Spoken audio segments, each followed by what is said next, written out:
Fire साइडको आजको अङ्कमा हामी बहस गर्नेछौँ।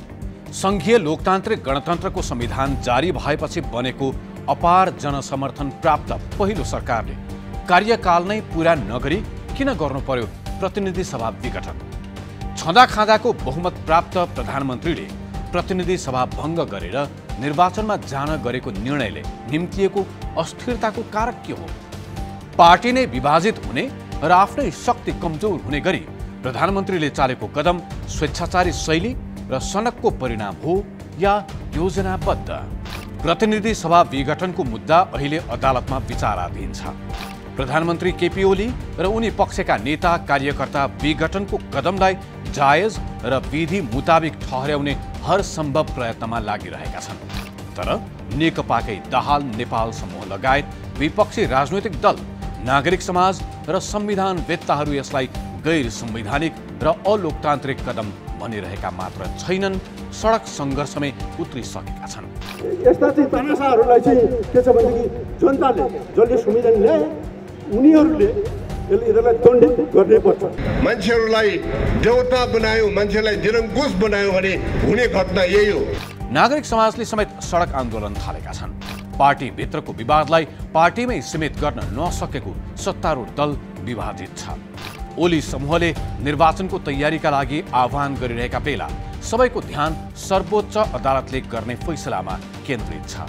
पूर्व प्रधान न्यायाधीशहरूको समूहले समेत असंवैधानिक भनेको कदमलाई सर्वोच्च अदालतले कुन रूपमा व्याख्या गर्ला, अदालतको फैसला के आउला, सबैको ध्यान त्यतै केन्द्रित छ। तर फैसला जेसुकै आए पनि देशको राजनीति भने फेरि एकपटक मुठभेडको स्थितिमा पुगेको छ। अस्थिरताको नयाँ श्रृङ्खला सुरु भएको छ। देशको राजनीतिमा मडारिएको यो कालो बादल कसरी हट्ला? सत्ताको आडमा न्यायालयलाई प्रभाव पार्न खोजेको गम्भीर आरोप बोकेर प्रधानमन्त्री ओलीले निर्वाचन कसरी गराउँछन्? प्रधानमन्त्रीको निर्णयको बचाउमा दिनरात खटिने र साथ दिने नेताहरूले कस्तो देखिरहेका छन् अबको राजनीति?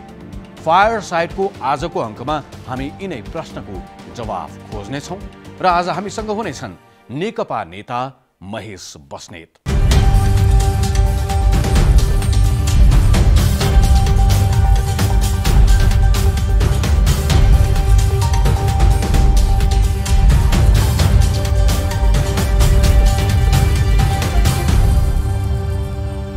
विघटित प्रतिनिधि सभाका सांसद तथा पूर्व मन्त्री महेश बस्नेत नेकपा ओली पक्षका नेता हुन्।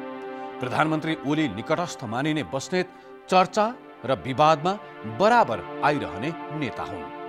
महेश बस्नेतजी, स्वागत छ फायर साइडमा। हजुर, धन्यवाद रुपेजी। प्रधानमन्त्रीको यो प्रतिनिधि सभा विघटन गर्ने कदममै केन्द्रित रहेर अलिकति कुरा गरौँ। जुन कदमबाट नेकपाको त्यो ऐतिहासिक पार्टी एकता पनि धुलिसात भयो, अब त्यो कदमलाई बचाउ गर्नलाई तपाईँलाई दौडधुप बाक्लै गर्नु परेको छ, भ्याइ नभ्याएछ है? त्यो कदमबाट नेकपाको एकता विभाजित चरणमा पुगेको होइन कि नेकपाको एकता विभाजित चरणमा पुग्ने अवस्थामा पुगेपछि त्यो कदम जान प्रधानमन्त्री बाध्य हुनुभयो, जसका कारणले विविध खालका भ्रमहरू समाजमा छरिएका थिए।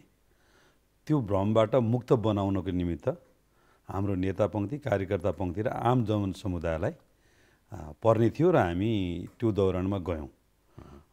जुन ढङ्गले सदन विघटन भएर निर्वाचनको प्रक्रिया सुरु भएको छ, नेपालमा यो पहिलो घटना होइन। योभन्दा अगाडि पनि 51 सालमा गिरिजाप्रसाद कोइराला, 52मा मनमोहन अधिकारी, त्यस पछाडि क्रमशः सूर्यबहादुर थापाले पनि गर्नुभयो 54मा, त्यस पछाडि शेरबहादुर देउवाले पनि गर्नुभयो। गिरिजाप्रसाद कोइरालाले देउबाको त्यो कदमलाई अदालतले सपोर्ट गर्यो, मनमोहन र सूर्यबहादुरकोलाई गरेन, किनभने उहाँहरू अल्पमतमा हुनुहुन्थ्यो र उहाँहरूको विरुद्ध अविश्वासको प्रस्ताव आएको अवस्था थियो। र बहुमतको प्रधानमन्त्रीले मेरो सरकार सञ्चालनको निमित्त असहज परिस्थिति रह्यो र जनताको जुन म्यान्डेट लिएर मैले आएको थिएँ, म पुनः 1.5 वर्ष अगाडि जनतामा त्यो म्यान्डेटको लागि जान्छु र प्रधानमन्त्रीले त्यसो भन्नुभएको छ, बारम्बार त्यो कथन उहाँको छ। तर तपाईँले भने जस्तै यो कदमले होइन, पार्टी एकता जोगिने नभइसकेपछि यो कदम चाल्नुपर्ने स्थिति आयो भनिरहँदा यो कदमले पार्टीको कुरा मात्रै रहेन, अब यो देशको कुरा भयो, जनताको कुरा भयो, संविधानको कुरा भयो, विधिको कुरा भयो, व्यवस्थाको कुरा भयो, यति ठुलो च्यालेन्जिङ, चुनौतीपूर्ण, यति ठुलो निर्णयमा पुग्नलाई प्रधानमन्त्रीलाई केले प्रेरित गर्यो? किन उहाँले यस्तो ठुलो कदम लिनुभयो? अनि लामो समयदेखि राजनीतिक अस्थिरताबाट पीडित नेपाली जनता, सुख र समृद्धि प्राप्तिको निमित्त लालायित नेपाली जनता र सपना समेत देख्न छोडेका, मुर्जेका सपनाहरूलाई बिउताउने एउटा अभियन्ताको रूपमा अघिल्लो पटक प्रधानमन्त्रीले जुन भूमिका खेल्नुभयो, पछिल्लो बेला आम जनसमुदायमा के खालको अनुभूति भयो भने एउटा लोकतान्त्रिक तानाशाह चाहिन्छ भन्ने त असम्भव रह्यो। किनभने यहाँभित्र भ्रष्टाचारका कुराहरू थिए, अनियमितताका कुरा थिए, अनेक खालका तस्करीका कुराहरू, भूमाफियाका कुराहरू, अनेक खालका माफिया कुराहरू थिए र नेपाल चाहिँ तस्कर, भूमाफिया र भ्रष्टहरूको एउटा स्वर्ग जस्तो अवस्थामा थियो। त्यस मानेमा प्रधानमन्त्रीले त्यसलाई छिचोल्ने जुन हिम्मत र साहस देखाउन थाल्नुभयो, त्यसले अनेक खालका शक्ति केन्द्रहरूको बिचमा गठबन्धन हुने, एकता हुने र स्वयं प्रधानमन्त्रीको विरुद्ध अनेक खालका भ्रमहरू सिर्जना गर्ने जुन स्थिति बन्यो र फेरि पनि 52 सालभन्दा पछाडि जतिखेर मनमोहन अधिकारीको सदन विघटनको प्रक्रियालाई विश्वनाथ उपाध्यायको संवैधानिक इजलासले जुन ढङ्गले विघटन गरिदियो, त्यस पछाडि नेपालको राजनीतिमा जुन विकृति विसङ्गतिको श्रृङ्खला, पजेरो काण्ड भन्नुहोस्, 58 सदस्य मन्त्री परिषद विस्तारको कुरा भन्नुहोस्, नेपालका मन्त्रीहरू सिङ्गापुर गएर सिसा फोड्ने कुरा भन्नुहोस्, होइन, यो श्रृङ्खलाबाट रोक्नको निमित्त प्रधानमन्त्रीले साहसिक निर्णय भएको नाम गिरिजाप्रसाद कोइरालादेखि मनमोहन अधिकारीदेखि शेरबहादुर देउवासम्मका संसद विघटनका प्रयासहरू जुन कति सफल भए, कति असफल भए, तिनै कुराहरू नहोस्, त्यो अस्थिरता नदोहोरियोस् भनेर 2072 सालमा संविधान जारी गर्दाखेरि जुन संविधानमा बनाउने कुरामा प्रधानमन्त्री केपी शर्मा ओलीको पनि निकै ठुलो योगदान थियो भनेर भनिन्छ। त्यो अस्थिरता रोक्नकै लागि संसद विघटन गर्न नसकिने, हुन नसक्ने व्यवस्था संविधानमा गरिएको भनिन्छ। त्यो संविधानमा व्यवस्था छैन। तपाईले साहसको कुरा गर्नुभयो, कतिपयले त यो साहस होइन, दुस्साहस हो, आफैले गरेको व्यवस्थालाई भत्काउने दुस्साहस प्रधानमन्त्री केपी शर्मा ओलीबाट भयो भनिरहेका छन्। अब संविधान निर्माण गर्दा हामीलाई दुईटा मनोविज्ञानले काम गरेको थियो। एउटा राजनीतिक अस्थिरता, अर्को राजनीतिका विकृति विसङ्गति। यसलाई नियन्त्रण गर्नको निमित्त सदन विघटन गर्ने र नयाँ सरकार बन्ने विकल्पहरूलाई बन्द गर्ने मोडालिटीमा सकभर सरकार नजाओस्, प्रधानमन्त्री नजाउन् भन्ने कुरामा ध्यान दिएकै हो। यो कुरा हामीले स्वीकार्नै पर्छ। धारा 76ले बहुमतको सरकार बनाउने पहिलो प्रयत्न गर्नुपर्छ। त्यस पछाडि भएन भने मिलिजुली सरकार, कोलिसन सरकार, त्यसपछि भएन भने एकल व्यक्तिलाई समेत सरकार बनाउन त्यो सम्भावना अथवा विश्वासको मत लिने वातावरण दिनुपर्छ भन्ने कुरा 76 को 1, 2, 3 ले व्याख्या गर्यो। तर आजको परिवेश के हो भने प्रधानमन्त्रीले जुन ढङ्गले सदनको विघटन गर्नुभयो, 64% उहाँसँग सांसदहरूको सङ्ख्या भइसके पछाडि नयाँ सरकार बन्ने अवस्था थिएन। अब यसलाई व्यावहारिक रूपमा पनि किन छैन भने प्रचण्ड कमरेड र माधव कमरेडहरूले शेरबहादुर देउवाज्यूसँग जुन कुरा गर्नुभयो, उहाँले राम्रो सिग्नल दिनु भएन। हामी प्रचण्डलाई ल्याउनको निमित्त केपीओलाई हटाउन लाग्दैन भन्नुभयो। त्यसपछि उहाँहरू जानुभयो रामचन्द्र पौडेलकोमा, होइन, महन्त ठाकुरहरूसँग उहाँहरू जानुभयो, राम्रो सिग्नल नआएपछि बाबुराम र उपेन्द्रका जानुभयो। अब प्रचण्ड कमरेड र माधव कमरेडले जुन अविश्वासको प्रस्ताव पछि पेश गर्नुभयो, त्यो चाहिँ नि संसदीय दलमा गर्नुभयो। त्यो राजनीतिक नैतिकताको हिसाबले उहाँहरू संसद सचिवालयमा जानुको मतलब के हो भने उहाँले दुईटा कुरालाई स्थापित गर्नु, एउटा दलभित्रमा बहुमतमा हुनुहुन्न भन्ने कुरालाई स्थापित गर्नुभयो, दोस्रो संसदीय फोरी, त्यो विकृति र विसङ्गतिपूर्ण राजनीतिको श्रृङ्खला सुरुवात हुने देखियो। कङ्ग्रेसभित्र पनि रामचन्द्र पौडेल लगायतको टिमलाई विद्रोहमा ल्याउने र यतापट्टि जसपाभित्र पनि बाबुराम भट्टराई र उपेन्द्रजीहरूलाई विद्रोहमा ल्याउने खालको एउटा जुन स्ट्रेटेजी बन्यो, त्यसले हाम्रो राजनीति फेरि विकृति विसङ्गतिको लामो भड्कालमा पर्ने जुन स्थिति थियो, त्यसबाट चाहिँ नराम्रा मान्छेहरूलाई डिसिसन गर्न दिने भन्दा जनतालाई डिसिसन गर्ने कुरा नै लोकतन्त्रको सही उपचार हो भन्ने प्रधानमन्त्रीको निष्कर्ष हो। तपाईले एउटा शब्द प्रयोग गर्नुभयो, शब्दावली राजनीतिक नैतिकता भनेर।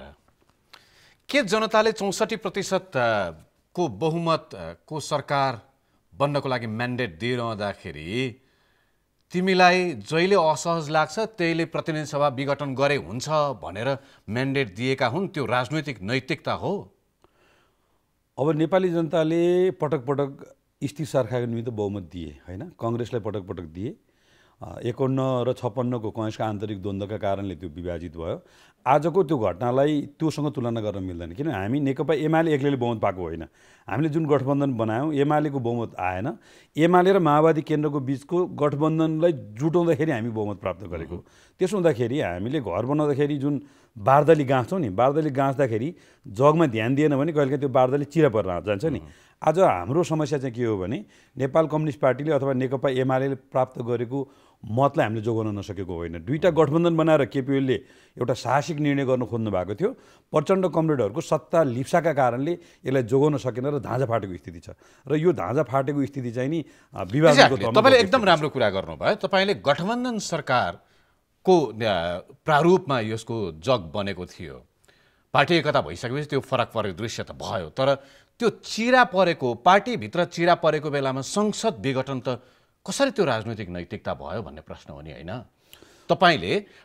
तपाईँको पार्टीमा विवाद उत्पन्न भइरहेको बेलामा पार्टीको विवाद समाधान गर्ने कि व्यवस्थामाथि प्रहार गर्ने? पार्टीको विवाद समाधान गर्ने सन्दर्भमा मैले तपाईँलाई एउटा उदाहरण दिन्छु। घरमा पाहुना लाग्न आएको मान्छेलाई कुखुरा मन पऱ्यो भने कुखुरा काटेर खुवाउन सकिन्छ, खसी बोका मन पऱ्यो भने त्यो पनि काटेर खुवाउन सकिन्छ, गाई मन पऱ्यो भने खुवाउन सकिँदैन। आज हाम्रो समस्या के हो भने प्रचण्ड कमरेडलाई हात्ती प्रधानमन्त्री चाहिएको छ, माधव नेपाललाई नगदी अध्यक्ष चाहिएको छ, दुवैजना 15 वर्ष र 33 वर्ष अध्यक्ष भइसक्नु भएको छ, 2 कार्यकाल 1 कार्यकाल प्रधानमन्त्री भइसक्नु भएको छ। केपी ओलीलाई प्रधानमन्त्री बनाउने म्यान्डेटका साथ हामी चुनावमा गयौँ र 2 वर्ष पछाडि म छोड्छु भनेर उहाँले भन्दा पनि धर पाउनु भएन, 2 महिना पछाडि महाधिवेशन गरेर छोड्छु भन्दा पनि उहाँले धर पाउनु भएन। त्यसो भएको हुनाले यो नेकपाभित्रको अन्तर्विरोधमा मात्रै सीमित रहन, किनभने त्यो चाहिँ रामचन्द्र पौडेलका समेत गएर शेरबहादुर देउवाले केपी ओलीलाई समर्थन गर्ने स्थिति बन्यो। त्यही भएर तपाईँले यो प्रक्रिया रोक्नु पर्यो भनेर आह्वान गर्ने जुन स्थिति बन्यो, के अरे मधेसवादी दलहरूसँग गएर उपेन्द्र यादव र बाबुराम भट्टराईसँग उहाँले समावेदन दिने स्थिति बनेर अहिले पछिल्लो घटना पनि तपाईँले कतिको याद गर्नुभएको छ। प्रचण्ड कमरेड कङ्ग्रेसको पार्टी कार्यालयमा गएर संयुक्त आन्दोलनको निम्ति आह्वान गरिरहनु भएको छ। माधव कमरेड मधेसवादी दलको कार्यालयमा गएर आह्वान गरिरहनु भएको छ। विभिन्न बुद्धिजीवीहरू जम्मा गरेर उहाँहरूले एक ढङ्गको चाहिँ विगतको आत्मआलोचना गर्दै प्रशिक्षित हुने काम पनि गरिरहनु भएको छ। यसबाट के देखिन्छ भने यो चाहिँ एमालेभित्र के अरे नेकपाभित्रको मात्रै द्वन्द्व होइन, यसले चाहिँ नि समग्र मुलुकलाई एमालेको धङधङी गइसकेर हिँड्छ। एमाले अझै एमाले भनिराख्नु भएको छ, नेकपा एकता भएकै थिएन भन्नेमा तपाईँ प्रश्न हुनुहुन्छ।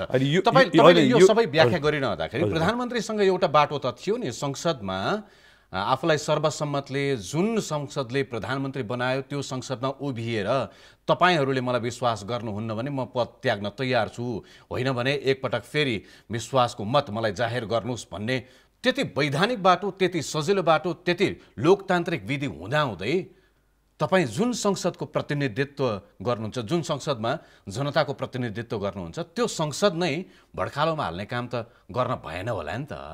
अब नेपालको राजनीति संस्कार र सिस्टमले व्यवस्थित भइसकेको छैन। यद्यपि हाम्रो लोकतान्त्रिक अभ्यासको धेरै लामो अभ्यास पनि हामीसँग छैन। यो तपाईँले प्रधानमन्त्रीलाई पनि भन्नुभएको कि अरूलाई मात्रै भन्नुभयो? मैले सबैलाई भनेको, सबैमा त्यो संस्कृति छैन। तपाईँले प्रधानमन्त्रीसँग पनि त्यो संस्कार छैन भन्नुभएको हो? हामी सबैलाई हामीले त्यो ढङ्गको संस्कार विकास गर्न सकेका छैनौँ। अझ नेकपाभित्र त अझ छैन, किनभने हामीले 9औं महाधिवेशनदेखि मात्रै प्रत्यक्ष निर्वाचित प्रणाली ल्यायौँ। त्योभन्दा अगाडि कमिटीले नेता बनाउँथ्यो र 15 वर्ष नेपाल महासचिव हुनुभएको हो नि त। जब जनताले चुन्न थाले, कार्यकर्ताले चुन्न थाले महाधिवेशन, त्यसपछि केपी ओली आउनुभयो नि त। त्यही कुरा आज नपच्यायो नि त, होइन?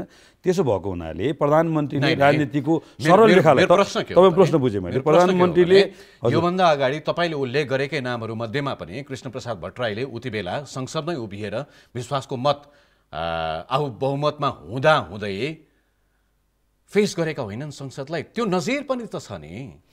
त्यही त, संसद विघटन हुनुभन्दा अगाडि अविश्वासको प्रस्तावको प्रक्रिया कहीँ सुरु भएको छैन र आजको संविधानले र आजको कानुनले भित्री कोठारमा भएका खेलहरूलाई बुझ्दैन। एक्ज्याक्टली एउटा कुरा। अविश्वासको मतको लागि प्रक्रिया सुरु नहुँदै प्रधानमन्त्रीलाई कसरी लाग्यो कि असहज परिस्थिति निर्माण हुँदैछ, म असहज स्थितिमा छु भनेर? अविश्वास प्रस्ताव ल्याउनको निमित्त तयारी गरियो, महाभियोग ल्याउनको निमित्त तयारी गरियो र प्रधानमन्त्रीलाई नेपालको राजनीतिक आन्दोलनमा केपी ओलीले के त्यस्तो गल्ती गर्नुभयो?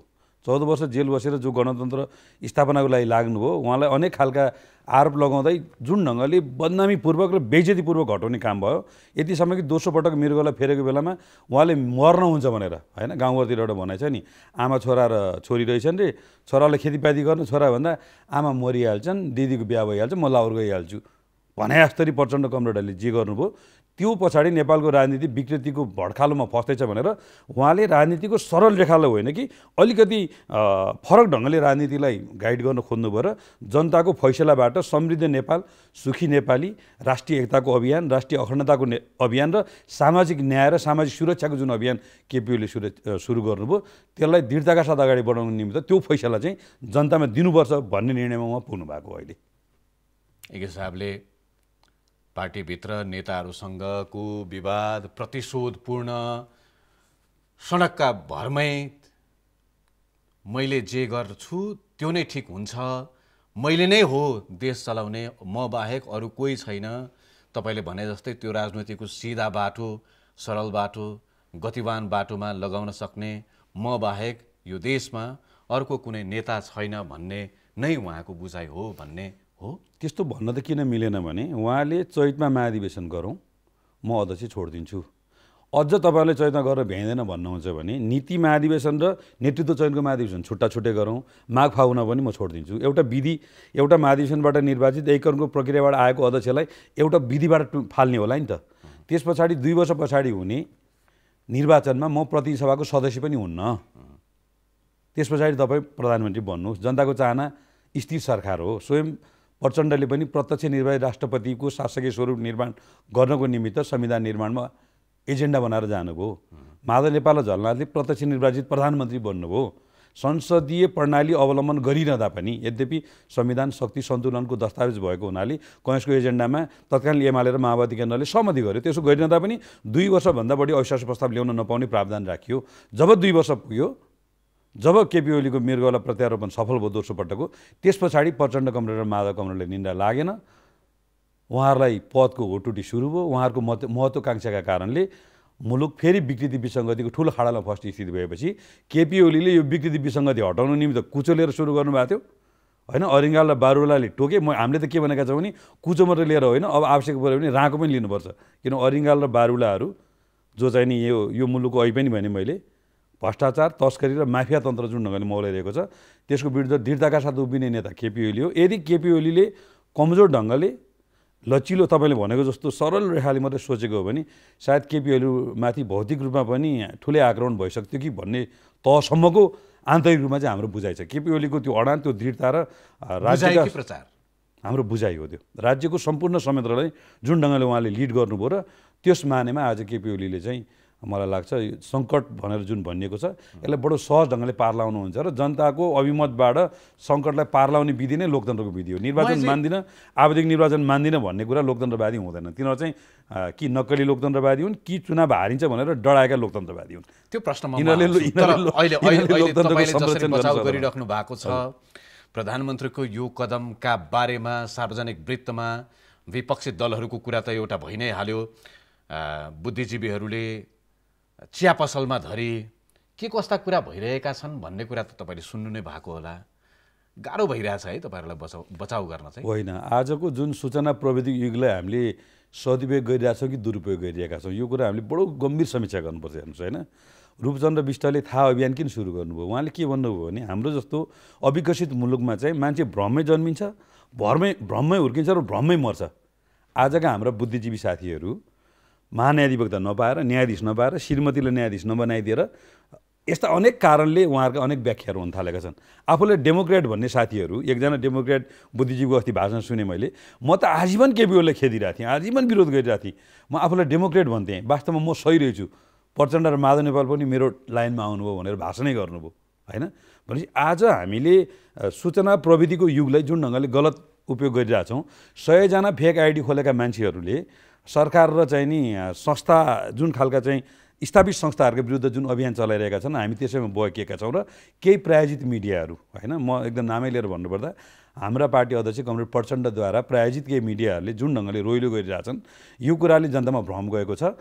तल जुन ढङ्गले हामीले जनताको बिचमा गयौँ, हिजो हामीले सडक छोडिदिएको कारणले सडकमा अनेक तत्त्वहरू सल्भल आयो नि त। जब हामी सडकमा जान थाल्यौँ तपाईँले यो 15-20 दिनकै परिस्थिति फरक भयो नि त। अब भाषा के हो भने केपी ओलीको पछिमा कोही पनि छैन भन्ने मान्छेहरू अहिले केपी ओलीको पछिमा चाहिँ सामाजिक सञ्जालको दुरुपयोग भन्नुहुन्छ, सूचना प्रविधिको दुरुपयोग भन्नुहुन्छ, तर बालबाटारदेखि तल नेता कार्यकर्ता जो हुनुहुन्छ तलदेखि माथिकाले प्रश्न सोध्नेलाई सबैलाई हमला गर्नुहुन्छ, धम्क्याउनुहुन्छ। बालुवाटारबाट एउटा दलका नेतालाई सार्वजनिक रूपमै सामाजिक सञ्जालमा धम्क्याएको तपाईँलाई थाहा छ। तपाईँ आफै साइबर सेनाको घोषणा गर्नुहुन्छ। जसले प्रश्न उठाउँछ उसलाई ठिक पार्न भनेर अरिङ्गालको रूपमा अरिङ्गाल सेनाको रूपमा आक्रमण गर भनेर प्रधानमन्त्री आह्वान गर्नुहुन्छ। अनि तपाईँ भन्नुहुन्छ सूचना प्रविधिको दुरुपयोग भयो, सामाजिक सञ्जालको दुरुपयोग भयो, सार्वजनिक वृत्तमा पक्षधर्ता भयो, डेमोक्रेटिक लाइनमा बोलेनन् भनेर तपाईँ भन्नुहुन्छ। यसको म एकदम तपाईँलाई सरल उत्तर दिन्छु। हेर्नुहोस् है, सरल उत्तर के हो भने राजनीतिमा अपमान, हार, एकदम चाहिँ नि गाली गलौज, धेरै कुरा चाहिँ स्वीकारेको पङ्क्ति, सहेको पङ्क्ति भनेको केपी ओली र उहाँको पङ्क्ति हो। किनभने 15 वर्षसम्म माधव नेपालको राज थियो, 12 वर्षसम्म झलनाथको राज थियो र केपी ओलीलाई अतिथि बनेर चाहिँ जान बन्देज लगाइन्थ्यो र केपी ओलीसँग हात मिलायो भने हात धुनुपर्ने अवस्था थियो नेकपाभित्र। त्यही भएर हामीले एमालेमा त्यतिखेर मैले के भने अब पनि केपी ओलीलाई अध्यक्ष बन्न नदिने हो भने यो पार्टी न्याय मरेको पार्टी हुन्छ, त्यसबाट शिष्टाचारमा हालेर भए पनि उहाँलाई बनाउनुपर्छ भनेर युवाहरूले अभियान सुरु गरे। र कृष्णले गीतामा के भन्नुभएको रहेछ भने जसले हारेको छ, जसले अपमान सहेको छ, जसले चाहिँ बदनामी सहेको छ त्यसले नै शीर्ष स्थानमा पुग्छ र त्यसले नै राज गर्छ भन्ने, त्यसले नै परिवर्तन गर्छ भन्ने सन्देश दिनुभएको छ। त्यसो हुनाले प्रचण्ड कमरेड र माधव कमरेडको समस्या के हो भने उहाँहरू कहिले पनि अपमानित हुनु भएन, कहिले पनि हार्नु भएन, सधैँ सत्ता राजमा बस्नु भयो र 5 वर्ष केपी ओलीलाई नेता बान्न उहाँहरूलाई गाह्रो भयो, 5 वर्ष प्रधानमन्त्री मान्न गाह्रो भयो। अब जहाँसम्म तपाईँले साइबर सेनाको कुरा गर्नुभयो, साइबर सेना चाहिँ मैले अघि भने सूचना प्रविधिको दुरुपयोग गर्ने कुरामा सरकारले बनाएको साइबर ब्युरो जुन प्रहरी मार्फत बनाएको छ त्यो चाहिँ संस्थागत छैन, एकदम सानो रूपमा छ र असङ्ख्य मान्छेहरू चाहिँ अहिले सूचना प्रविधिको दुरुपयोगको कारणले पीडित छन्।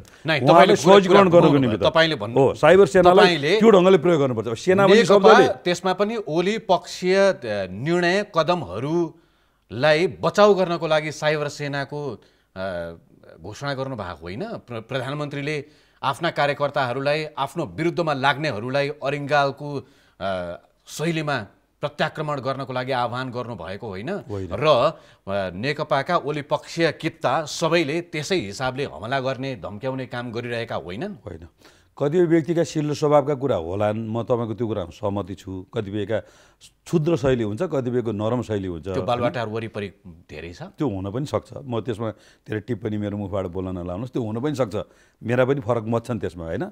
तर मेरो चाहिँ तपाईँलाई भनाइ के हो भने जस्तो हामीले युथ फोर्स बनायौँ, किन बनायौँ भन्दा सामाजिक न्याय मऱ्यो, सामाजिक फाँसीवाद हाबी भयो, दिनदाडा अपहरण हुन थाल्यो, लुटपाट हुन थाल्यो, एमाले भएका कारणले मर्नु पऱ्यो 300 भन्दा बढी, काङ्ग्रेस भएका कारणले मर्नु पऱ्यो, पत्रकार भएका कारणले डिकेन र खड्काको चाहिँ टाउको काटियो होइन, मुक्ति शर्माहरूको घाँटी रेटियो, यदु गौतमहरूको घाँटी रेटियो। त्यो बेलामा चाहिँ सामाजिक सद्भाव जगाउनको निम्ति, जनताको आवाज बुलन्द गर्नको निम्ति युथ फोर्स बनायौँ। आज साइबर सेनामणि शब्दले अलिकति अर्थ लाग्न सक्छ। आजको चाहिँ नि साम्राज्यवादी शक्तिहरू, आजका चाहिँ नि अनेक खालका तत्त्वहरू चाहिँ नि सूचना प्रविधिको अधिकतम दुरुपयोग गरेर जुन ढङ्गले आइरहेका छन् र राज्यको संयन्त्र त्यसलाई चाहिँ कन्ट्रोल गर्न सक्ने ठाउँमा नभएको र सूचना प्रविधि ऐन जस्ता ऐन बनाउँदाखेरि जुन ढङ्गले सदनमा माहौल उचालेर ऐन सरकारले ब्याक हुनुपर्ने, अध्यादेश ब्याक हुनुपर्ने स्थितिमा पुगेको कारणले साइबर सेना भनेको चाहिँ नि राज्यलाई सहयोग गर्ने, कानुनी शासनलाई स्थापित गर्ने र आम जनसमुदाय जसलाई चाहिँ सूचना प्रविधिको माध्यमबाट चाहिँ डोमिनेट गरिएको छ, बदनामी गरिएको छ र आत्महत्या गर्नुपर्ने क्षममा पुर्याइएको छ, त्यसलाई सहजीकरण गर्ने, आवाजविहीनको आवाजको रूपमा प्रयोग गर्ने भन्ने ढङ्गबाट यो साइबर सेना बनाउनुपर्छ भन्ने त्यो यसको कन्सेप्ट नै मैले ल्याएको, मैले नै सुन्दाखेरि त सुन्दर देखिन्छ, तर यसको प्रयोग कार्यान्वयन कुन तहमा कसरी भइरहेको छ भन्ने अर्को पाटो छ। तर सँगसँगै अर्को एउटा प्रसङ्ग पनि छ। तपाईँ आफै जनप्रतिनिधि, प्रतिनिधि सभाको सांसद, प्रधानमन्त्रीले तपाईँ समेत रहेको प्रतिनिधि सभा विघटन गरिरहँदा तपाईँलाई त जनताले मत दिएका, अब तिमी पार्टीको नेता कार्यकर्ता मात्रै होइन जनताको प्रतिनिधि हौ भनेर म्यान्डेट दिएर प्रतिनिधि सभामा पुर्याएका हुन्। तपाईँ पार्टीभन्दा माथि उठ्नु भएको थियो। त्यसो हुँदाखेरि पनि तपाईँ त्यो विघटनको बचाउ गर्दै हुनुहुन्छ र सँगसँगै हिजो उहाँले राष्ट्रिय सभाको अधिवेशन अन्त्य गरिदिनु भयो हठात, जहाँ उहाँले कतिपय सांसदको प्रश्नको जवाफ दिन पनि आवश्यक ठान्दिन भनेर हाकाहाकी भनिदिनु भयो। जनप्रतिनिधिमूलक संस्थाहरूको आवाज यो विधिमा चल्ने भन्ने कुरामा चाहिँ प्रधानमन्त्रीको त्यति धेरै विश्वास देखिएन नि। उहाँले हिजै पनि भन्नुभयो यो विधि पद्धतिले खाना लानु दिन्छ भनेर भन्नुभयो। विधि पद्धतिले खाना लाउन दिन्छ भन्नुको उहाँको आशय चाहिँ के हो भने हामी विधि पद्धतिको कुरा मात्रै गर्ने, समृद्ध नेपाल निर्माणको अभियानमा बाधा हाल्ने, आफ्ना पद र प्रतिष्ठा प्राप्तिको लागि सिद्धान्त र विचारको वकालत गर्ने, जनताका भावनाहरू जनताले सुख पाए कि दुःख पाए कि एउटा भनाइ के थियो भने सुँगुरले यति धेरै बच्चा पाइदिन्छ अरे कि मरोस् बाँचोस् मतलब हुँदैन। सुँगुरको जस्तो शैली हामीले अप्नाएर भएन नि त। हामीले त हाम्रा जनता सुखमा छन् कि दुःखमा छन् कि समृद्धिको यात्रा कहाँ पुग्यो, विकास निर्माणको कुरा कहाँ पुग्यो, कहाँ भ्रष्टाचार भएको छ, कहाँ अनियमितता, यो सबैलाई नियन्त्रण गर्नुपर्छ। त्यस भएको हुनाले विधि प्रक्रिया मात्रै कुरा गरेर हुँदैन, त्यसलाई व्यावहारिक रूपमा लागू गर्ने कुरा पनि ध्यान दिनुपर्छ भन्ने उहाँको एउटा कुरा। अब दोस्रो कुरा, हामी निर्वाचनमा गइरहँदा प्रधानमन्त्रीले हाम्रो गुमेको राष्ट्रिय स्वाभिमानलाई जुन जोगाउने अभियान सुरु गर्नुभयो, चाहे त्यो नाकाबन्दीमा उहाँले खेलेको भूमिका भन्नुहोस्, चाहे अन्तर्राष्ट्रिय मञ्चहरूमा सार्वभौम सत्ता जनसङ्ख्या अथवा भूगोल सानो भएको कारणले व्याख्या गरिनु हुँदैन र सार्वभौम सत्ता America, China, Japan, India, Nepal सबैको बराबर हो र नेपाललाई अन्तर्राष्ट्रिय मञ्चमा त्यो तहमा उहाँले पुर्याउने कुरा गर्नुभयो। जहिले पनि हाम्रो नक्सा घटेको थियो विगतमा प्रधानमन्त्रीहरू हुँदा, अहिले त बढाउने अभियानको नेतृत्व उहाँले गर्नुभयो होइन। तपाईँको अन्तर्राष्ट्रिय सम्बन्ध हिन्द महासागर र प्रशान्त महासागरमा पानी जहाज चलाउने मात्रै होइन, हाम्रो व्यापारिक सम्बन्धलाई चाइनामा गएर पावर आइन ट्रेड एग्रिमेन्ट गरेर जुन ढङ्गले चाहिँ प्रशान्त महासागरसँग व्यापारिक लिङ्क जोड्नुभयो होइन, पावर एग्रिमेन्ट भनेर बङ्गलादेश लगायत थाइल्यान्डसम्म गर्नुभयो भनेपछि अन्तर्राष्ट्रिय रूपमा भारत, चाइना लगायतका मुलुकहरूसँग नेपालको सम्बन्ध साह्रै राम्रो बनाउनु भयो। हिजो सम्बन्धित देशहरूले आफ्नो मुलुकमा डाकेर प्रेसिडेन्ट दिन्थे भने आज त्यो देशका उच्च तहका मान्छेहरू यहाँ आउने स्थिति बन्यो नि त। चाइनाको राष्ट्रपति आउनुभयो, विदेशको चाहिँ सहायक मन्त्री आउने स्थिति बन्यो, इन्डियाबाट मन्त्रीहरू सचिवहरू आउने स्थिति बन्यो। यो कुराको हाम्रो एजेन्डा हो। यो एजेन्डालाई विचलित गर्ने र तुल्याउने हिसाबले चाहिँ नि षड्यन्त्र भइरहेको कुरा त हामीलाई महसुस छ नि त। संविधान नेपाल निर्माणका चाहे एयरपोर्ट भन्नुहोस्, चाहे सडक चौडा भन्नुहोस् होइन, यी तमाम कामहरू सुरु भइरहेका छन् होइन। यसलाई तुल्याउने योजनाहरू भन्यो नि त। भनेपछि समृद्धिको राजमार्गमा जाने बाटो त भनेर हामीले त्यसैका लागि संविधान बनाएका हौँ नि होइन। त्यो संविधानकै बाटो भएर समृद्धितर्फ, सम्पन्नतातर्फ अगाडि बढ्ने हो नि होइन, लोकतन्त्रको बाटोमा। दुईटा कुरा, त्यही संविधानलाई नै हटाएर वा त्यसलाई कुल्चिएर अगाडि बढ्न त भएन होला। संविधानको कुनै धारालाई अहिलेको वर्तमान प्रधानमन्त्रीले निलम्बन गर्नुभएको छैन, एउटा कुरो त्यो ध्यान दिनु पर्यो होइन। दोस्रो कुरा, आवधिक निर्वाचन र जनताको मतलाई, जनतालाई न्यायाधीश नमान्ने हो भने त हामी लोकतन्त्र के वकालत गर्छौँ? इजरायलमा 3 वर्षमा चुनाव हुन्छ, युरोपमा 4 वर्षमा चुनाव हुन्छ, नेपालमा 5 वर्षमा हुनुपर्ने। हाम्रो संविधान सभामा हामीले 4 वर्षको बनायौँ, 5 वर्षमा हुनुपर्ने चुनाव 3.5 वर्षमा हुँदैछ। 1.5 वर्ष अगाडि जनताले म्यान्डेट दिएर हिजो हामीले जुन ढङ्गले गठबन्धनलाई एक ठाउँमा ल्यायौँ त्यो असफल भयो। अब स्थिर सरकारको लागि साबिक एमालेको स्पिरिट बोकेको नेकपा, साबिक माओवादीको स्पिरिट बोकेको नेकपा, दुईवटा नेकपा छ। भोलि निर्वाचन आयोगले फैसला गर्ला, अथवा कङ्ग्रेसको उहाँहरूलाई तपाईँले स्पष्ट बहुमत दिनु पर्यो।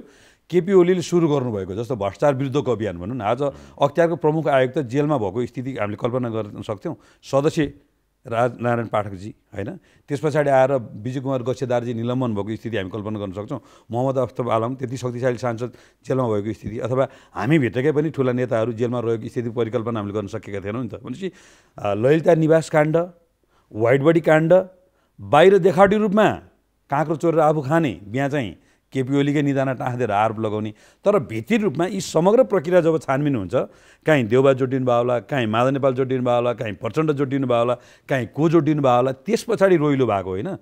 अनि अख्तियारको प्रमुख आयुक्त नबनाउनुको निमित्त संविधान आएका पदहरू रिक्त राख्ने, संवैधानिक परिषदको बैठक बस्न नदिने, अध्यादेश ल्याउँदाखेरि अर्को ढङ्गले व्याख्या गर्ने, अनि नेकपालाई बलियो बनाउनको निमित्त मधेसवादी दलबाट 15 जना सांसदहरूले यता हामी आउँछौँ भनेर कुरा गर्दाखेरि त्यो सूचना चाहिँ नि बाबुरामलाई र उपेन्द्र यादवलाई चुहाउन दिने होइन। ल भन्नु त, म त्यसैमा आउँदै थिएँ। यो जुन कम्युनिस्ट आन्दोलनलाई लिएर सांसदको अपहरणको घटनामा तपाईँ पनि संलग्न हुनुभयो भनेर तपाईँमाथि व्यापक आलोचना पनि भयो। तपाईँले प्रष्टीकरण दिँदा हैरान पनि हुनुभयो। ती सांसदसँग मैले प्रत्यक्ष रूपमा टेलिभिजनमा कुरा पनि गरेको थिएँ। उहाँले हाकाहाकी भन्नुभएको थियो प्रष्ट शब्दमा, मलाई अपहरण गरियो भनेर। अनि तपाईँ पनि त्यसमा संलग्न हुनुभयो भनेर। यसलाई दुईवटा हिसाबले म गर्छु तपाईँले, एउटा राजनीतिक हिसाबले भन्छु, एउटा तथ्यका हिसाबले भन्छु। यसको जवाब राजनीतिक हिसाबले मैले अहिले पनि होइन, 15 जना सांसदहरू मेरो पार्टीभित्र अन्याय भयो, अत्याचार भयो, यिनीहरूले मधेसको हित गर्दैनन्, 2 नम्बर सरकार बदनाम भएको छ, त्यहाँको स्थानीय तह बदनाम भएको छ, हाकाहाकी योजना बाँडेर कमिसन बाँडेर खाने प्रचलन सुरु भयो। त्यसो भएको हुनाले हामी नेपाल कम्युनिस्ट पार्टीभित्र समावेश हुन्छौँ भन्ने कुरा गरिसके पछाडि अध्यादेश ल्याएर उहाँहरूको पनि एकता प्रक्रियाले ठुलो कमिटी थियो, केन्द्रीय कमिटीमा हाम्रो 40% पुग्दैन।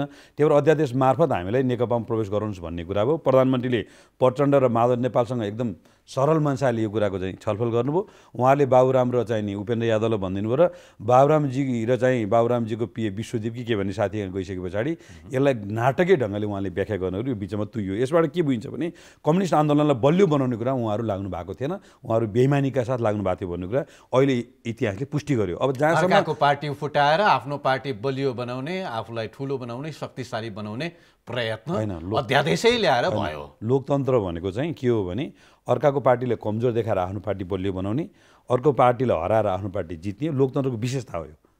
हामीले आफ्नो पार्टी चाहिँ कमजोर बनाएर अर्को पार्टी बलियो बनायो भने फुटबलमा चाहिँ नि त्यो आत्मघाती गोल भन्छ नि, ए डिभिजन विधि नै आफ्नो अनुकूल मिलाउँदै सच्याउँदै होइन A division game league game भइरहेको बेलामा आत्मघाती गोल गऱ्यो भने त्यो बी डिभिजनमा झर्छ त्यसको त्यो पोजिसन होइन। त्यसो भने आज प्रचण्ड कमरेड र माधव कमरेडले आफ्ना मान्छेलाई चाहिँ अन्ततरी पठाउने र अर्का पार्टी कार्यालयमा गएर आन्दोलन र चाहिँ नि जे गर्दै हुन्छ त्यो चाहिँ नि हाम्रो ए डिभिजनको चाहिँ नि क्लबलाई बी डिभिजनमा झार्ने कुरा हो। र केपी ओलीले चाहिँ अरू पार्टीबाट विद्रोह गरेर आउनु खोजेका साथीहरूलाई प्रवेश गराउने कुरा चाहिँ हाम्रो चाहिँ बीबाट एमा लाने प्रयत्न हो। त्यसो भएको हुनाले यो राजनीति भोलि समीक्षा होला। अब जहाँसम्म यसको तपाईँको चाहिँ नि तथ्यको कुरा म गरिदिन्छु, गौतम होटलका सिसिटिभी, मेरिट होटलका सिसिटिभी लगायत सबै ठाउँमा चाहिँ हाम्रो अपहरण पर्यौँ भनेका मान्ने जीव चाहिँ एकदम मोबाइल हातमा लिली होइन, अथवा काभ्रेको हामीले एउटा रेस्टुरेन्टमा जहाँ खाना खायौँ त्यहाँ चाहिँ उहाँले खानासँग लगाएका चुस्कीदेखि लिएर सबै कुरा सिसिटिभीमा क्लियर कट भइसके पछाडि यो बारेमा बोल्ने सबै साथीहरूको मुख बन्द भएको छ र प्रहरीले यसलाई गम्भीरताका साथ अध्ययन गरेको छ। त्यस भएको हुनाले यो चाहिँ नि एउटा राजनीतिक स्क्यान्डलको रूपमा जुन अगाडि बढाउनु खोज्यो यस्ता स्क्यान्डलहरूको आयु खास हुन्छ भन्ने चाहिँ मलाई लाग्दैन। तपाईँले यस्ता जवाफहरू दिइरहँदाखेरि तपाईँलाई नै आउने प्रश्न भनेको अब राजनीति भनेको चाहिँ विधि पद्धति विचार सिद्धान्त भन्दा पनि अब डनवाद र धनवाद उन्मुख भयो, यसको प्रभाव ज्यादा बढ्यो भनेर तपाईँलाई नै सोध्नेहरू प्रशस्तै होला नि है।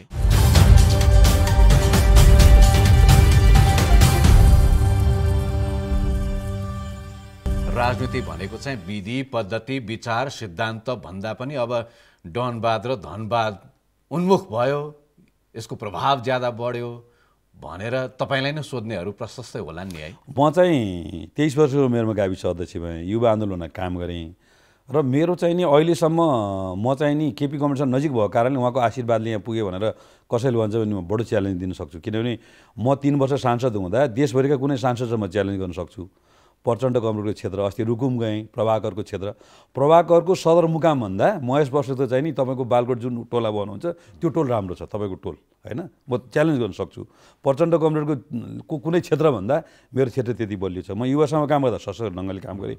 अब मैले अहिले पनि भने सामाजिक न्यायको लागि काम गर्दा जुझेर काम गर्दा जस्तो क्रान्तिलाई सही ढङ्गले सदुपयोग नगर्दा अपराध र आतङ्कवादी काम प्रचण्ड कमरेडहरूबाट भयो नि, सेनालाई सही ढङ्गले व्यवस्थापित गर्न सक्दा त्यहाँ भ्रष्टाचार भयो नि, हामीले 4 अर्ब भन्यौँ, बाबुरामले त 20 अर्बै भन्नुभयो नि होइन। हिजो युथ फोर्स बनाएर सामाजिक न्यायको निमित्त काम गर्दा केही अराजक मान्छेहरू हाम्रो पछि पनि लाग्यो होला। तर हामी के कुरामा बडो सचेत थियौँ भने माओवादीले जस्तो समानान्तर राज्यको अभ्यास हामीले कहिले गरेनौँ, समानान्तर अदालत हामीले कहिले चलाएनौँ, छुट्टै मुद्दा हामीले कहिले लिएनौँ, जबरजस्ती चन्दा कहिले पनि उठाएनौँ र हाम्रो सङ्गठनलाई हामीले निश्चित अवधिभन्दा बढी अगाडि लगेनौँ। युथ फोर्सले हामीले चाहिँ त्यो त तपाईँहरूले सामाजिक न्यायको कुरा गरिरहँदाखेरि तपाईँले भन्दाखेरि सामाजिक न्याय, तर युथ फोर्स गठन भएको कारण त सबैलाई थाहा छ नि, वाइसिएललाई तह लगाउन भनेर तपाईँहरूले युथ फोर्स गठन गरे होइन र? ठ्याक्कै वाइसिएललाई तलाउन पनि नभनौँ, वाइसिएलको मार्फत जुन ढङ्गले राज्य आतङ्क फिँचाइयो, सामाजिक फाँसीवाद फिँचाइयो, पत्रकार व्यवसायी, तपाईँलाई एउटा मात्रै उदाहरण दिन्छु, रामेछापमा सर्वदलीय बैठक बसिरहेछ, सिडिओ र डिएसपीको अगाडि ज्ञानकुमार श्रेष्ठलाई रडले हान्यो हाम्रो चाहिँ के अरे राजन दाहाल भन्ने त्यो एउटा साथीले, र हेलिकप्टर चढाएर ल्याउनु पऱ्यो, कुनै मिडिया बोल्न सक्ने अवस्था थिएन। हाक्की मिडिया चाहिँ नि सेन्टरहरूमा आक्रमण हुन्थे। यस्ता धेरै घटनाहरू विस्मृतिका पानामा छन्, त्यसलाई म सम्झाउन चाहन्न। त्यतिखेर महेश बस्नेतहरूले जुधेर हत्केलामा ज्यानलाई बाजीमा राखेर नहिँडेको भए अहिले पनि 2टा दाँत नक्कली हालेर हिँडेको छु, अहिले पनि औँलामा डोबै डोब बोकेर हिँडेको छु होइन। अहिले मलाई कसैले चाहिँ नि के अरे डनवाद र धनवादको संरक्षण गर्यो भन्छ भने महेश बस्नेत भने यस्तो व्यक्ति हो कि जसले अहिलेसम्म 1 रुपियाँ पैसा कसैसँग मागेको छैन। अलिक प्रसङ्ग बदलौँ, तपाईँले प्रधानमन्त्रीको कदमको समर्थन गर्नुहुन्छ, बचाउ पनि गर्नुहुन्छ र प्रचार पनि त्यही हिसाबले गर्नुहुन्छ। प्रधानमन्त्रीको निकटस्थ नेताका रूपमा पनि तपाईँलाई व्याख्या गरिन्छ, विश्वासपात्र भनिन्छ। प्रधानमन्त्रीको मान्छेसम्म एक्सेस भएको नेताका रूपमा पनि चिनिन्छ। तपाईँ आफू र तपाईँ सरोबरीका नेता कार्यकर्ताहरू प्रधानमन्त्री केपी शर्मा ओलीलाई राजनेताका रूपमा व्याख्या गर्नुहुन्छ, केपी बा भन्नुहुन्छ। कुनै त्यस्तो अवसर तपाईँ सम्झिनुहुन्छ जुन अवसरमा तपाईँले प्रधानमन्त्री ओलीलाई वा नेकपाका अध्यक्ष ओलीलाई तपाईँले यो चाहिँ कुरा गल्ती गर्नुभयो, यो चाहिँ सच्याउन भनेर भनेको र उहाँले त्यस हिसाबले सच्याएको त्यस्तो कुनै अवस्था थियो? छ। पहिलो कुरा त प्रधानमन्त्रीलाई हामीले कुनै नातागोता भएर घर नजिक बस्या भएर सपोर्ट गरेका होइनौँ। उहाँले माओवादीका द्वन्द्वका कारणले सामाजिक न्याय नपाएर पिल्सेका जनताको निम्ति बुलन्द आवाज उठाउनु भयो। त्यसलाई फिल्डमा बसेर हामीले काम गऱ्यौँ। भावनात्मक सम्बन्ध त्यहाँबाट सुरु भयो र उहाँलाई बा भन्ने प्रचलन पनि त्यहीँबाट सुरु भयो, जो चाहिँ आजको तपाईँको कान्तिपुरले पनि राम्रै न्युज कभर स्टोरी बनाएको छ होइन। दोस्रो कुरा सामाजिक न्यायको निम्ति के अरे सामाजिक सद्भावको निम्ति उहाँले लाग्नुभयो। जातीय राज्यको विरोध गर्नुभयो, आत्मनिर्णयको अधिकार सहितको प्रदेश सरकार निर्माण गर्ने कुराको विरोध गर्नुभयो, एक प्रदेश विरोध गर्नुभयो, हिन्दू राज्य लगायतका अतिवादी विचारहरूलाई परास्त गर्दै दोस्रो संविधान सभामा उहाँले सशक्त ढङ्गले लाग्नुभयो र सामाजिक सद्भावसहितको संविधान निर्माण गर्ने कुरा उहाँको भूमिका रह्यो। अहिले पनि भने मैले राष्ट्रियताको सन्दर्भमा उहाँले एउटा भूमिका खेल्नुभयो, राष्ट्रिय अखण्डताको सन्दर्भमा एउटा भूमिका खेल्नुभयो, मुलुकका जनताका मुर्जेका सपना बिउताउने काम गर्नुभयो र समृद्ध नेपालको अभियान सुरु गर्नुभयो र राजनीति भित्रका विकृति विसङ्गतिले हटाउने काम सुरु गर्नुभयो। यसमा नै उहाँलाई हामीले राजनेताको रूपमा सम्मान गर्नुपर्छ भन्ने हाम्रो तर्क प्रस्तुत गऱ्यौँ। अब त्यसो भइरहँदा अहिले पनि भन्नुभयो तपाईँले अलिकति उहाँको निमित्त वरिपरि बसेर उहाँलाई चाहिँ अलिकति गलत ढङ्गले प्रभावित गर्ने केही व्यक्तिहरूले लाभ लिएका छन् कि भन्ने कुरा अहिले तपाईँले भन्नुभयो, त्यो हामीलाई पनि लागेको छ। त्यसका अलावा कतिपय उहाँले चाहिँ अझ कडा एक्सन लिनु पर्थ्यो कि भन्ने लाग्छ मलाई चाहिँ। उहाँ बढी हुनुभयो भने लाग्दैन, एक्सन अझ लिनु। जस्तो एउटा उदाहरण दिन्छु, धरहर हत्याकाण्ड भयो, त्यतिखेर ज्ञानेन्द्र र गिर्जाको विरुद्ध चाहिँ आन्दोलन लायो। गिर्जाबाबु र माधव नेपाल दाम चढाउन जानुभयो राजाकामा, प्रतिगमन आधा सच्यो भनेर माधव नेपाल निवेदन दिने, गिर्जा साँची बस्नुभयो। के अरे केपी ओलीले के भन्नुभयो भने यस्तो आन्दोलन 50 जनालाई रत्नपार्का जम्मा गर्ने हामी नै हो, उल्टो जुलुस गर्ने, मुकुण्डो जुलुस, लास जुलुस, किनभने सुल्टो जुलुस गर्न हजारौँ मान्छे चाहिन्छ, मान्छे नभएपछि उल्टो जुलुस गर्नु पऱ्यो। जिउँदो जुलुस गर्न 5000 चाहिएला, 50 जना आएपछि त मुर्दा जुलुस गरेपछि त कडा ओढेर। केपी ओलीले सभागृहमा के भन्नु, यो 5 दलको आन्दोलन होइन, यो 2.3 दलको आन्दोलन हो, काङ्ग्रेस एमाले बाहेक अरू दल चाहिँ पोइन्टभित्रका आन्दोलन हो। ठुलो महिलाले सानो मान्छेसँग बिहा गरे जस्तो भयो, सँग लिएर हिँडौँ, भाइ हो छोरा हो भन्छन्, छोडिदिउँ श्रीमानलाई छोड्यो भन्छन्। अब यो रत्नपार 50 जना मान्छे राखेर हुँदैन, चक्रवत घेरीदेखि आन्दोलनको आँधीबेरी ल्याउनुपर्छ। यो मोडलमा जाने भनेको चाहिँ बैलगाडा चढेर अमेरिका जाने कुरा हो भनेर जुन भन्नुभयो र उहाँले जुन मोडलको सिफारिस गर्नुभयो त्यही मोडलमा आन्दोलन गएपछि गणतन्त्र भयो। आज त्यसलाई गलत ढङ्गले साथीहरूले व्याख्या गरेर जुन बैलगाडा जुलुस भनेर गर्दैछन्, यो चाहिँ मलाई लाग्छ जतिखेर केपी ओलीले यो कुरा भन्नु त्यतिखेर भर्खर स्कुल पढ्दै गरेका भाइ बहिनीहरूले यो काम गरिरहेका छन्। त्यसो हुनाले यो चाहिँ केपी ओलीका केही कमजोरी त निश्चितै छन्। हिजो उहाँलाई अल्छी भन्थ्यो, सबभन्दा धेरै खट्ने प्रधानमन्त्रीको रूपमा उहाँको व्याख्या गरिन्छ। धेरै कुराहरू उहाँले विगतभन्दा सच्याउनु भएको छ र उहाँको अर्को एउटा कमजोरी चाहिँ देशभरिको सङ्गठनलाई व्यवस्थित ढङ्गले चाहिँ नि उहाँको अभियानमा चाहिँ जोड्न चाहिँ नसकेको हो। किनभने पार्टी एकताको प्रक्रियाको जिम्मा प्रचण्डले दिनुभयो, प्रचण्ड कमरेड चाहिँ एकता प्रक्रिया टुङ्गिने होइन कि कहिले झराएर खाउँला भनेर चाहिँ बस्ने स्थिति बन्यो। त्यसो भएको हुनाले अलिकति सरकारको अभियान र सङ्गठनको अभियान चाहिँ सँगसँगै जोडिन नसकेको यो बिचमा, त्यो कुरा चाहिँ हामीले उहाँलाई स्पष्ट ढङ्गले सुझाव पनि दिने गरेका छौँ।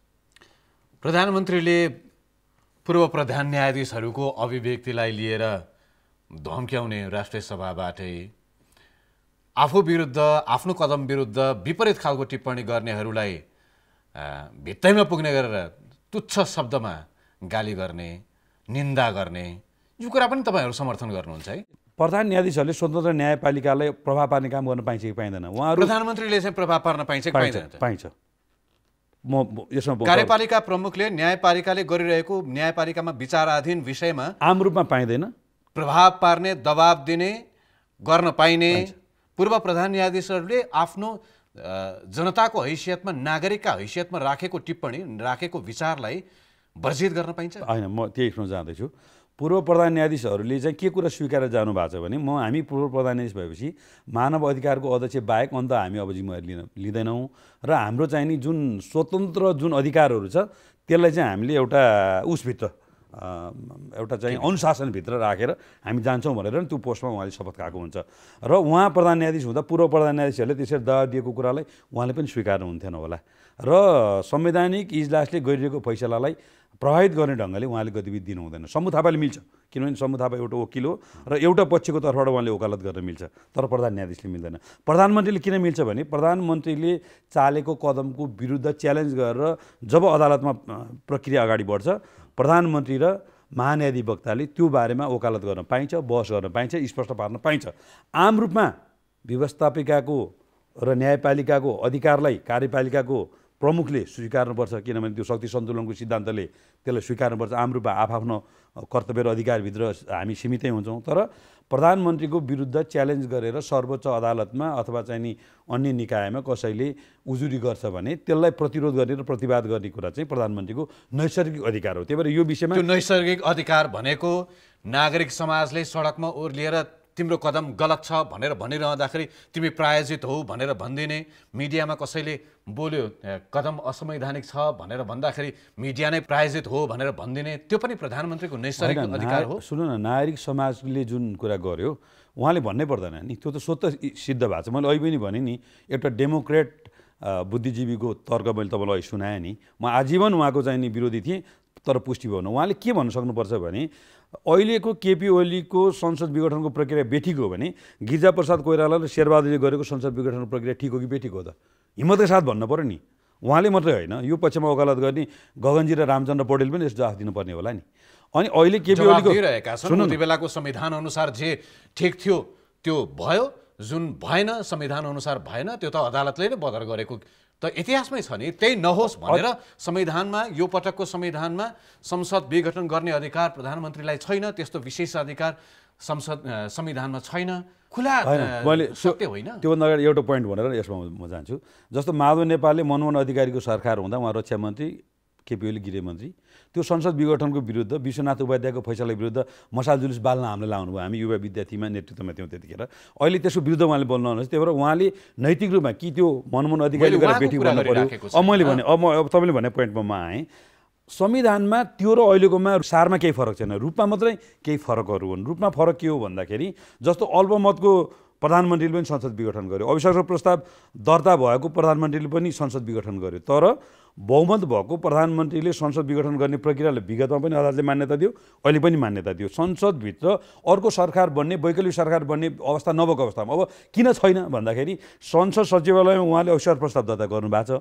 कङ्ग्रेस र अन्य दलहरूले त्यो अविश्वास प्रस्तावको पक्षमा केही पनि बोलेका छैनन्, समर्थनमा पनि जनाएका छैनन्। अझ कङ्ग्रेसको सभापतिले त के भन्नुभयो भने हामी एक्लै निर्वाचनमा जान्छौँ, एक्लै आन्दोलनमा जान्छौँ, सर्वोच्चको न्यायाधीश र नेपाली जनताको फैसला हामी मान्छौँ, त्यस भएर हामी चाहिँ निर्वाचनको प्रक्रियामा सहभागी हुन्छौँ भन्नुभएको छ। त्यसो भएको हुनाले वैकल्पिक सरकार बन्ने सम्भावना छैन, वैकल्पिक सरकार बन्ने सम्भावना देखिँदैन।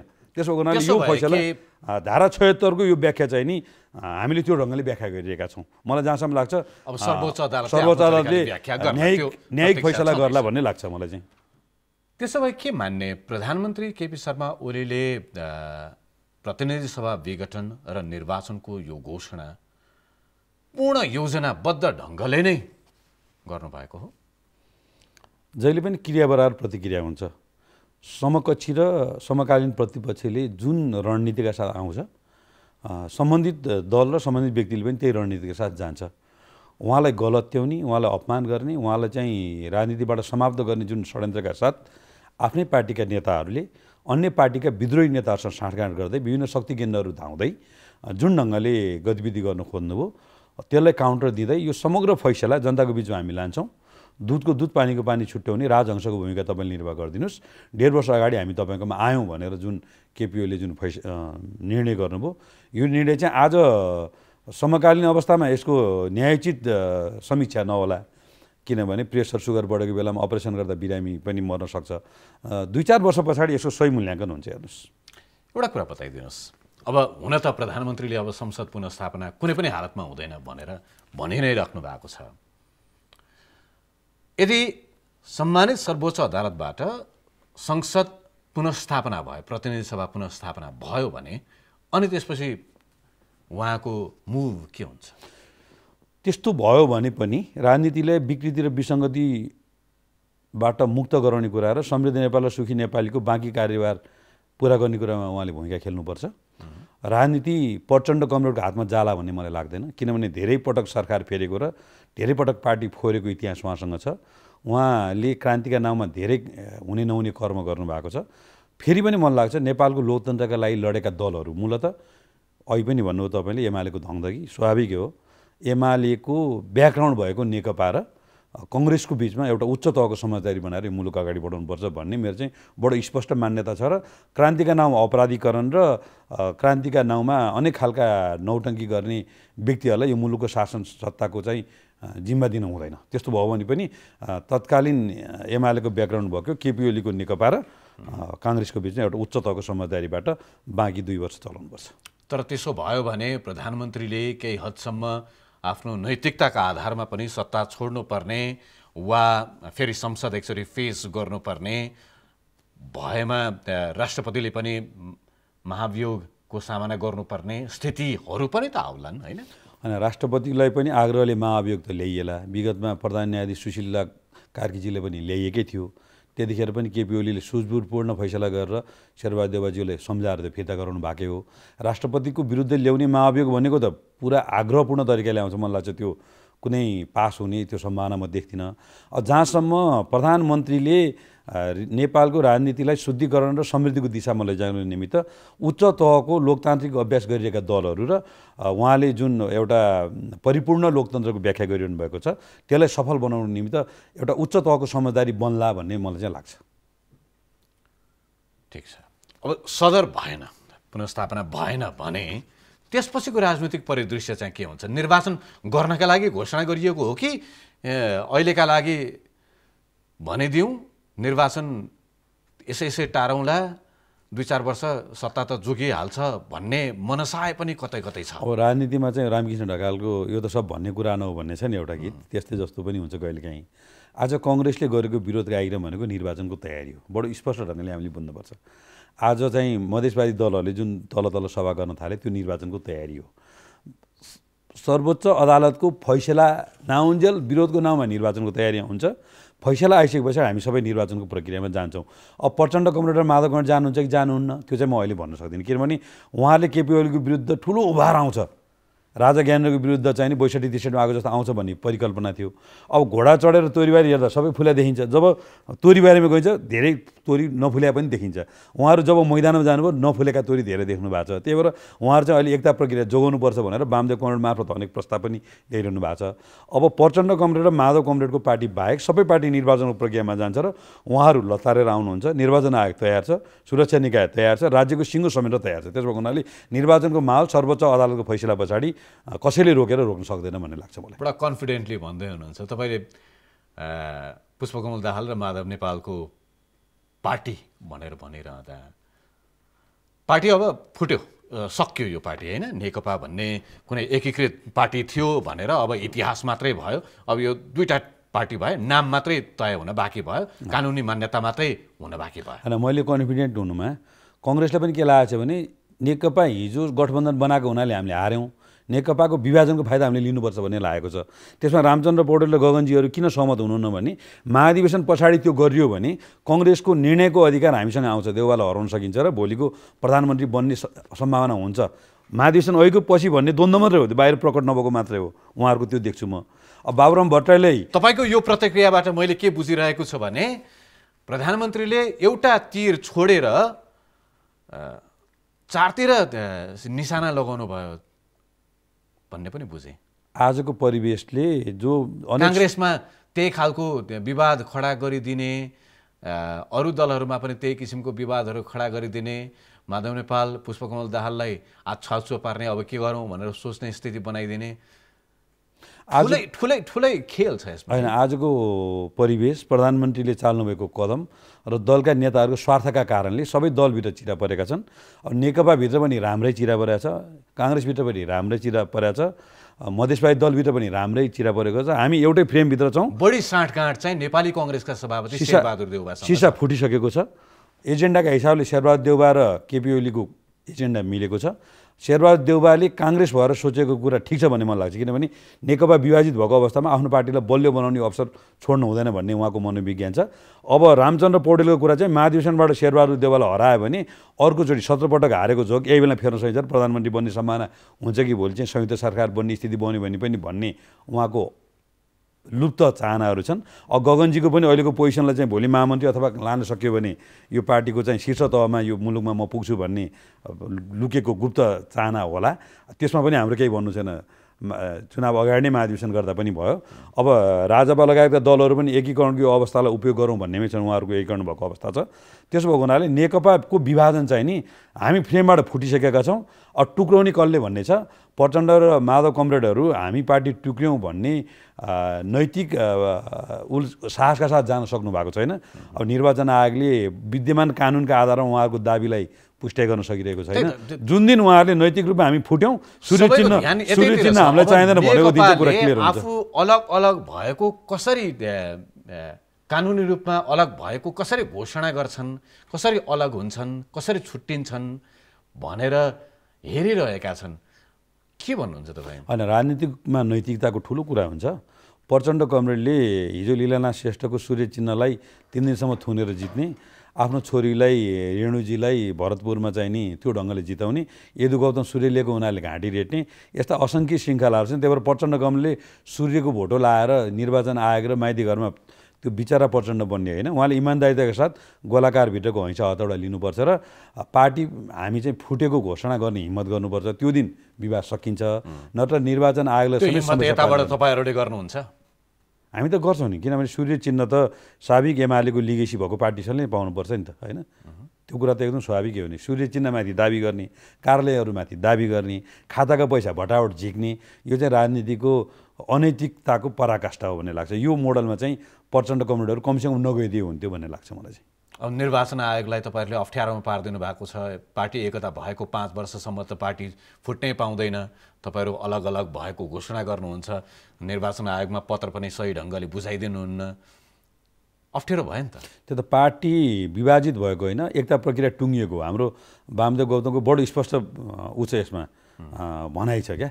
साबिक एमाले र साबिक माओवादी घोषणा गर्ने, नेकपा चाहिँ ऋषि कट्टेले दाबी गरेका छन् उनलाई नै दिने भनेर उहाँले भन्नुभएको थियो एकटामा। अब ठ्याक्कै त्यही भाषा त म भन्दिनँ, तर पार्टी एकताको प्रक्रिया विभाजित भएको घोषणा गरेर हिम्मतका साथ नैतिकताले आफ्नो बाटो जाने र केपी ओली लोकप्रिय हो कि अलोकप्रिय हो भन्ने कुरा प्रचण्डले परीक्षण गर्न मन छ भने धमकमै गएर उठेको झापामा केपी ओलीसँग। त्यो हिम्मत मन लाग्छ प्रचण्डको कुनै पुस्ताले पनि गर्दैन। अब होइन भने चितवन बचाउनु पर्यो। त्यो नि सक्नुहुन्न भने जनार्दनजीहरूलाई फकाएर रुकुमतिर जानु पर्यो। त्यही होइन र प्रचण्ड कमरेडको आफ्नो लोकप्रियताको माप। राष्ट्रका आफ्ना खालका मुद्दाहरू एकातिर छन्, तर पार्टीभित्रको जुन विवाद छ अब विभाजित नै भइसकेको छ, त्यो एका ठाउँमा छ। सरकार अनि यहाँको अस्थिर राजनीति, सुरुङभित्र अँध्यारो सुरुङमा पसेको राजनीति भनेर भनिँदैछ।